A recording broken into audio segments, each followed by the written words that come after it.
most important thing that the West needs to know about Islam today is that it has a political character, and that it is not simply a religion, but it is a religion or a belief system that mandates warfare against unbelievers for the purpose of establishing a societal model that is absolutely incompatible with Western society.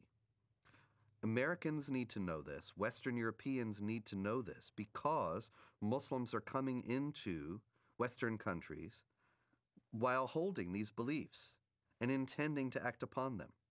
They are the motivations behind modern terrorist activity, and they are the goals of millions of Muslims in the United States and around the world. We need to know this so that we can protect ourselves. But unfortunately, because of political correctness and because of media and general government unwillingness to face the sources of Islamic terrorism, these things remain largely unknown. Islamic fundamentalism is a sleeper cell in America. A good point, a good case in point, is the story of Saladin. Saladin is a great hero in Islam. Saladin was the one who defeated the Crusades. There was a treaty that's supposed to be happening between the Crusades and Saladin, and the story goes as follows. The Arab mediator came to Saladin and said, the Quran says that if they concede to peace, then concede to it, which means that if the enemy wants peace, let's have peace, which is a verse you can find directly in the Quran. And Saladin responded with a great answer when he stated to the guy, you are an Arab and I'm a Kurd. You should know the Quran better than I. Don't forget the Quran also says, why should we concede for peace when we have the upper hand? So you find both verses in the Quran. Peace, you concede to peace when you are the weaker party. This is why you hear the term hudna. Hudna is a peace treaty, ceasefire. In Iraq, Sadr asked for hudna because he knew he can't defeat Americans. You have hudnas all over when the enemy is stronger than you are. But as soon as you gain strength, then you don't concede for peace.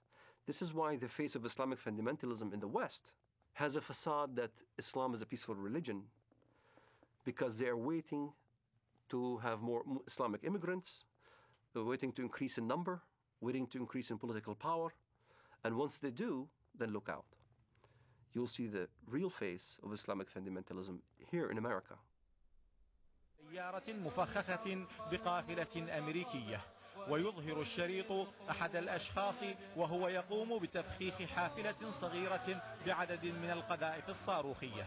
قمنا بتفخيخ هذه السيارة لاعتراض رتل الأمريكي، ونقسم بالله العظيم إن غايتنا هم جنود الكفر والاحتلال، ولا نريد من وراء ذلك أن نؤذي مدنيا، لأن دم المسلم أغلى ما يكون عندنا.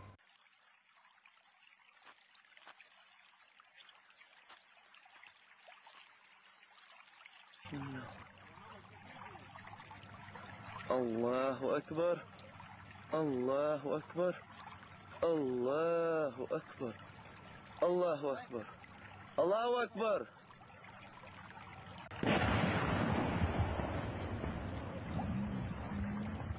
الله أكبر الله أكبر. It's unfortunate, but there's no negotiating with the jihadists. There is no striking a deal with them. Islamic law is very clear on that, and here once again is an example. We need to take Islam seriously.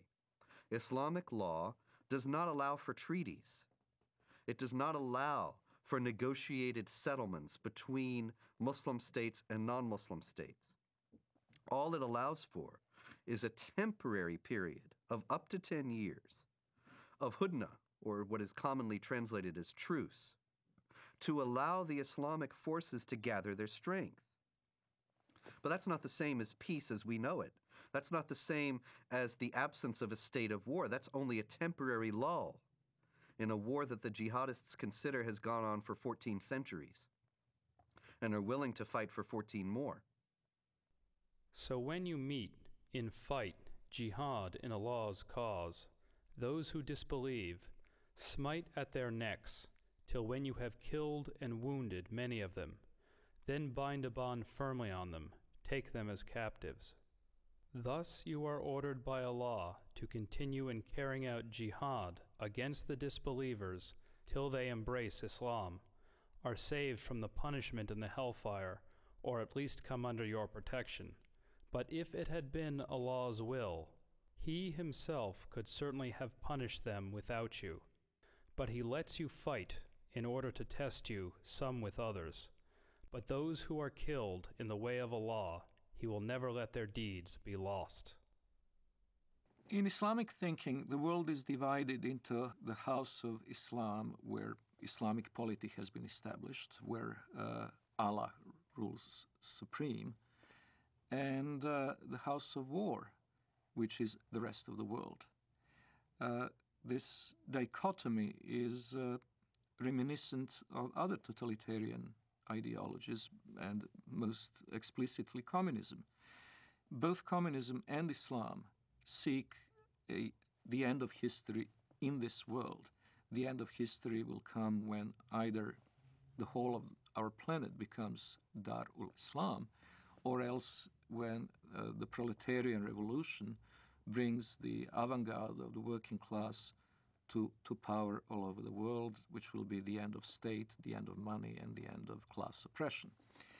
In both cases, it is possible to have a period of truce. It is possible to have what would be called in modern parlance peaceful coexistence. But that peaceful coexistence is a tactical ploy and not a permanent solution. Allah's apostle said, I have been ordered to fight with the people till they say, none has the right to be worshipped but Allah. If we consider that if only we changed our policies toward Israel, and if only we changed our policies toward Iraq, or changed our policies toward something else, if only we hadn't taken out the Mossadegh regime in Iran in 1953, and other things people have said to me, these ideas are ridiculous. They're based on a fundamental misunderstanding of the motives and goals of the jihadists.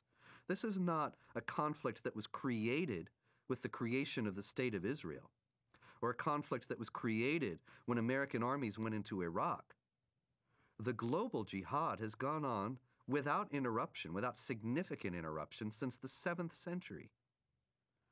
And it only declined in force and activity at periods when the Islamic world was too weak to prosecute it.